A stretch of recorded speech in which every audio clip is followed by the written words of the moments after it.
Kadosh Boker Tov, we're continuing with the Pebet Amud Aleph. Pebet Amud Aleph is 82a1, where the Gemara says Gufa, second line.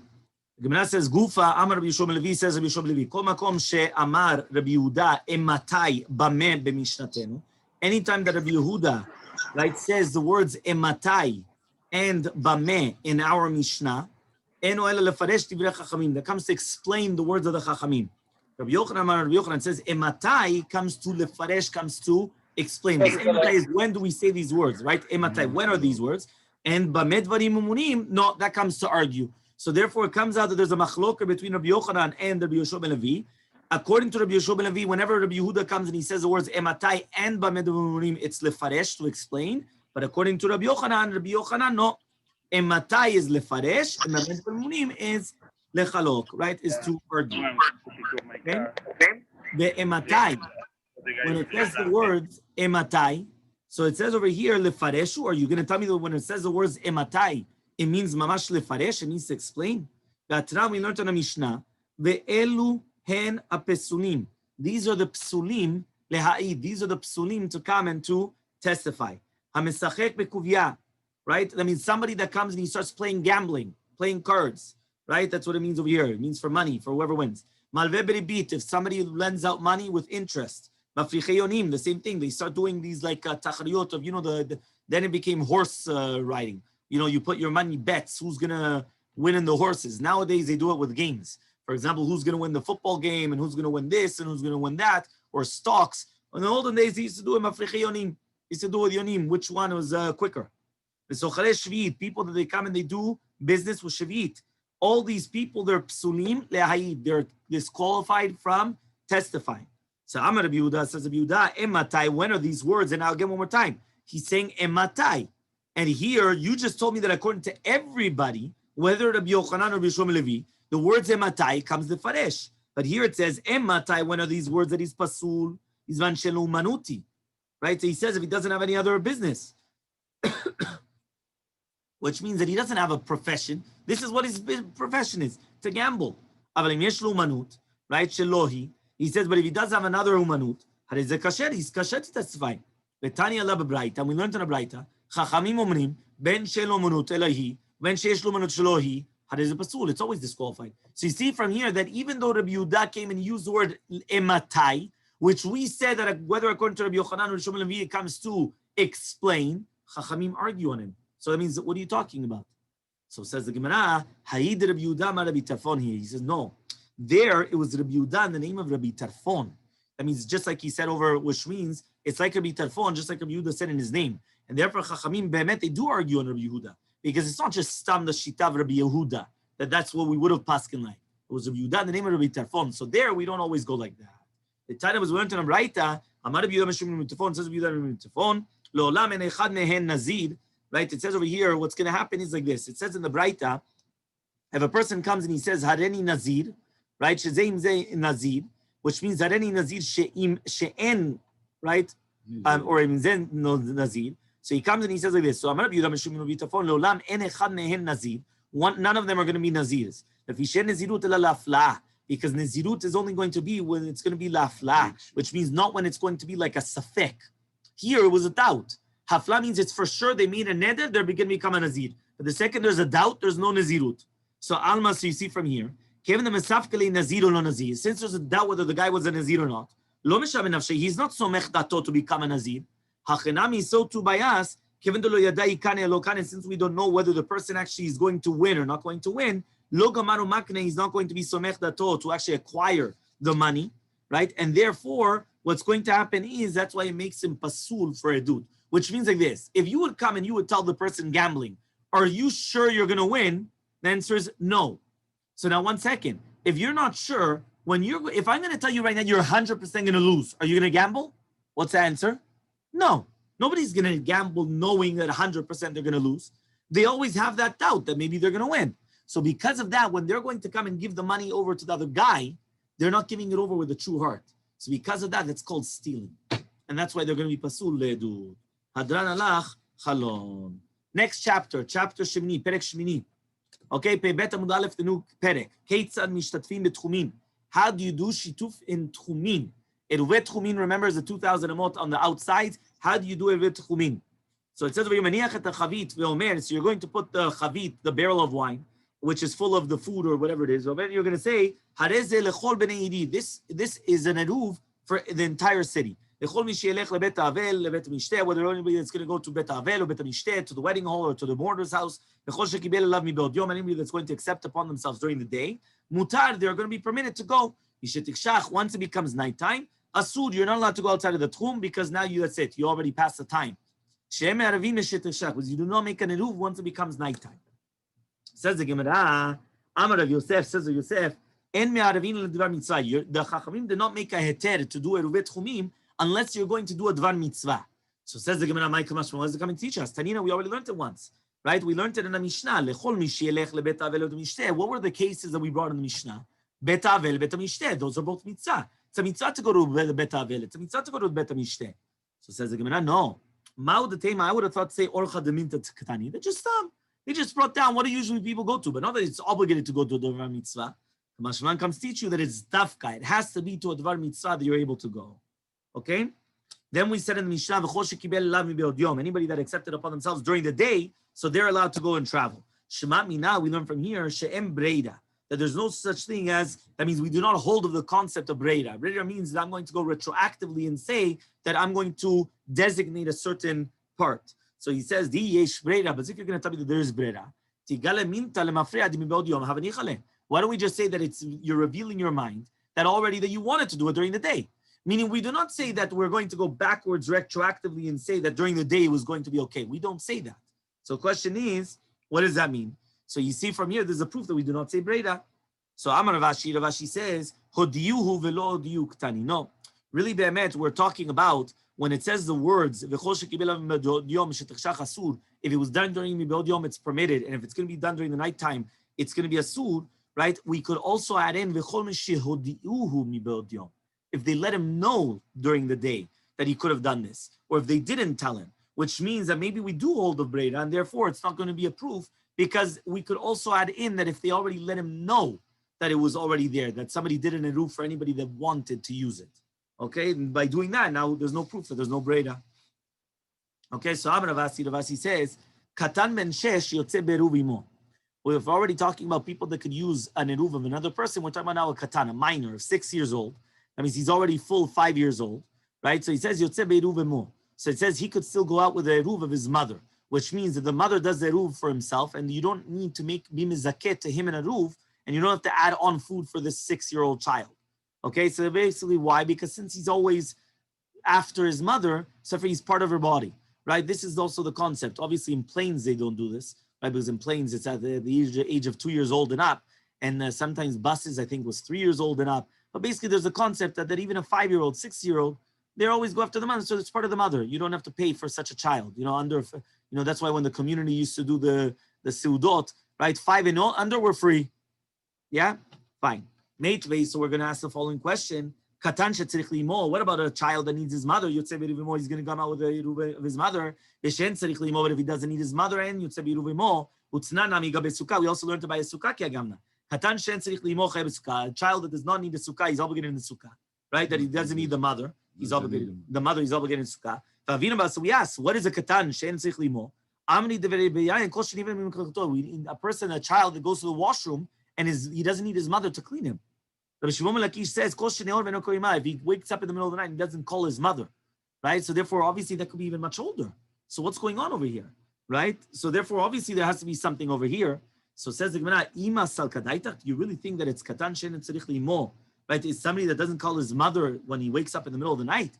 Even older children do that. Gidolim nami karu, right? Sometimes you have even 10-year-olds, right? That they'll wake up in the middle of the night, they start calling for their mother. They would do it. But rather you have to say, no. If he doesn't call it a few times, but rather he calls and then he keeps quiet, right? But a child that keeps on screaming, Ima, right? The mother, mommy, whatever it is. So the vikama, how much is that? It's going to be 4 or 5 years old. So that means it all depends on the child, how open he is, right? Well, not how open, how developed he is, sorry. Okay? So therefore it comes out that sometimes you could have that something is very kharif and it could be even younger. So says the Gemara on Pei Bet Amud Bet, Amar Rabbi Yeshua bered Idi. He says Yeshua bered Idi. Kikama Ravasi. When did Ravasi say this? Kegon shirev alav aviv letzafon v'imul ledarom. What happens if the father made an eruv for the child in the north, and the mother made an eruv for him in the south? Because even a 6-year-old, he would still prefer to be with the mother and not to go with the father. So because of that, he goes after the mother's eruv and not after the father's eruv. Okay, because usually the child always wants to be with the mother, right? It's something natural.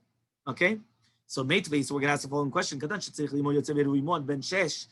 it says that until 6 years old, right? Not 5 or 4 or 5. So it says the Gemara, Tiyufta de Rav Yeshua ben Idi, it's true. It's a Tiyufta against him, as he said it was until the 5th year. Here it's saying Mifurash, it's until the 6th year. Tiyufta, it's a good question. So says the Gemara, so one second, why are you saying it's only a Tiyufta against Rav Yeshua ben Idi? Name a Tiyufta de Ravasi. It's also a Tiyufta of Ravasi. Because Ravasi says until the 6th year, but not the 6th year, including the 6th year. So Ravasi says no, ad bichlal, which means when it says the 6th year, it's until the 6th year. Right? That means it's until then, but it's not including it.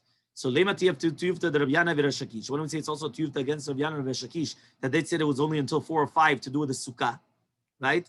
So he says lakashes on a question. Had hiti avua b'mata, had lo hiti avua b'mata. It all depends whether the father's in the city, right, or not. If the father's in the city, so therefore the child is not so dependent upon the mother, because he could also go with his father.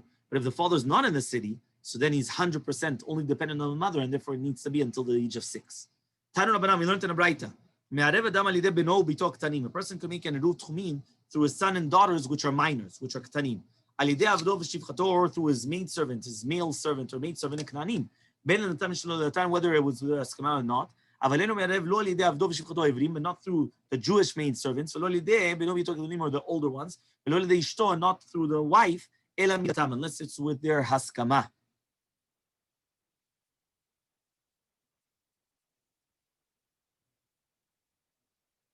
So he says over here that Eruvei Chatzirot has a little bit of a chovah, because what happens is he loses the tchum of the city, right, which is coming out. Therefore, that's why he's saying that Eruvet, that's what he's saying over here, the Benigul Ishtatfu Beruvei Chatzirot, Kviyat Shvitat Eruvet Chumin is a little bit worse. So therefore, that's why it's like a chov. Eruvei Chatzirot is always a zechut, is always something positive. Eruvet Chumin could be a negative, because you're losing part of where you're allowed to travel, and therefore it's only when they want it. Tanya Yidech, we learned in another Braita. You're not allowed to do an eruv tchumin through your son and daughter, which are older, above bar mitzvah, or bar mitzvah, or your Jewish maidservants or servants, not through your wife, unless it's midatan, because his hands like their hands. So it says, and any time that you're going to have that the master is going to come and he's going to do the eruv for them, they're going to come in through the master, except for Hayisha, the woman, because she could actually go against the eruv of her husband. So says the Gemara, Isha Maishna. What's the difference between the Isha and the older children or the Erev Shivcha? Why is it that she's allowed to, as if say, reject and them not?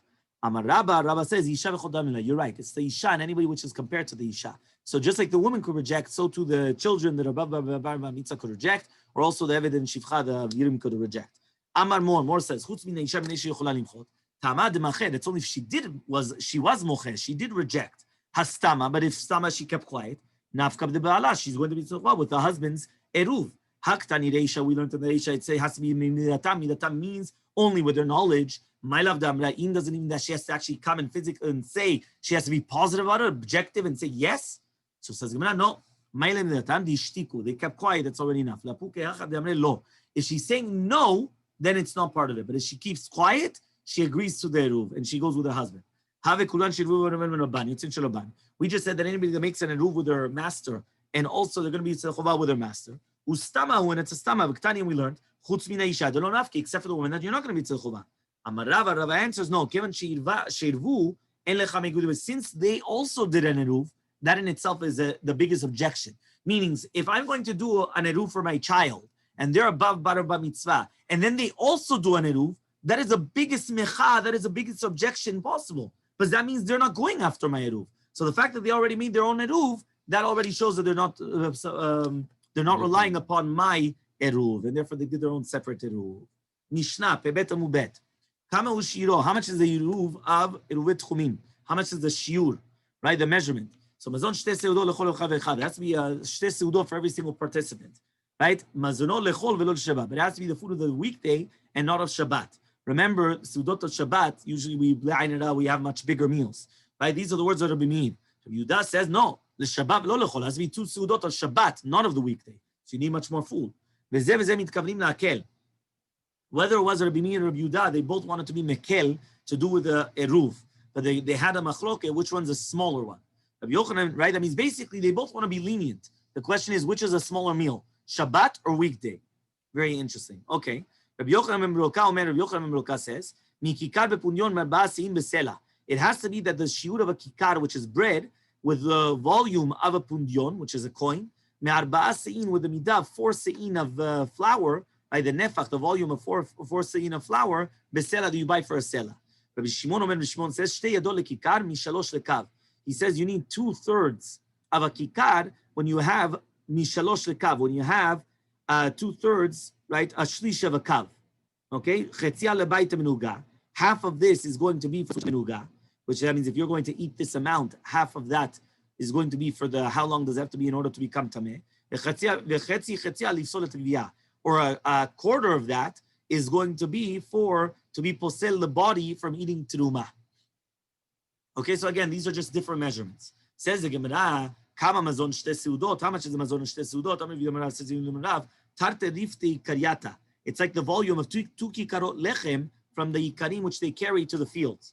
Ravada Barava says, tarte rifte nehar papiata. It's like the nefach, the volume of 2 breads, right, 2 loaves of breads that they bake in the Ezor of Nahar Papa.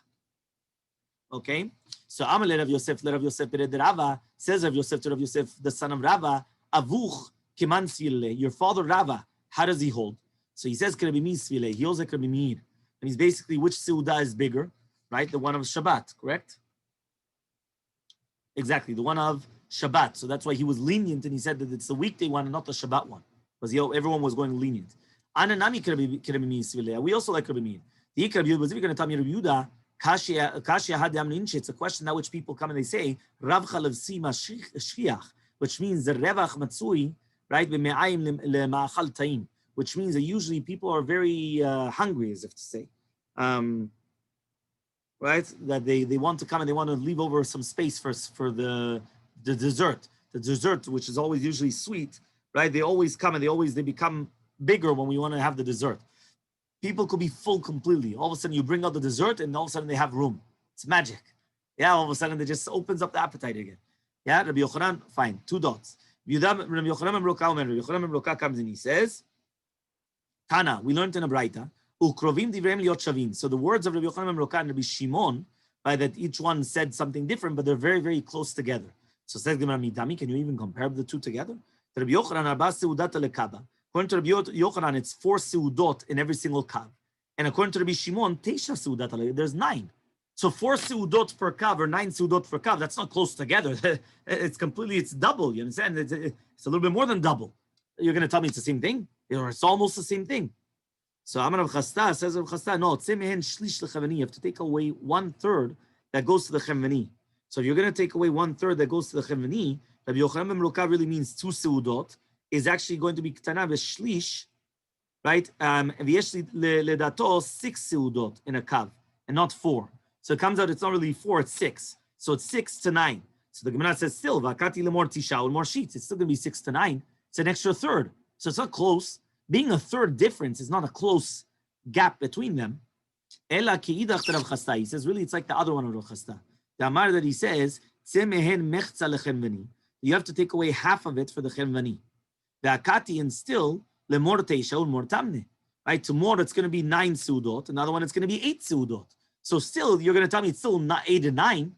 So it says Gemara kasha Rav Chasta. He says it's a hainu de kamar. That's what he said. No, ukarov divrem lejot shavim. Still 8 to 9 is close. Meaning being 1 off, you're still close.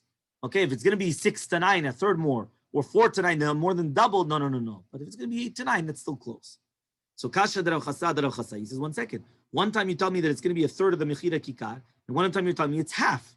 So how much does the chemveni take? A half or a third of the price? You understand? So that's the question. So it says, it's not a question. It all depends whether the balabait is giving the wood, or if he's not giving wood, which means that he has to give it from himself. So if he's giving it from himself, So then he's going to give, meaning if the balabait is giving it, so it's only going to be a third. If the chenveni is giving it, so then it's going to be a half, right, of what's going on. Fine. Then we said in the two dots, chetzia lebait of nuga, chetzia lifsola to give ya. Tana, we learned in a braita pegim lamudalev chetzia letamet umat ochlin. And half of that, which is going to be an eighth, is going to be metamet umat ochlin. V'tana didan, and our tana metamet udotani. What did we learn tumat ochlin?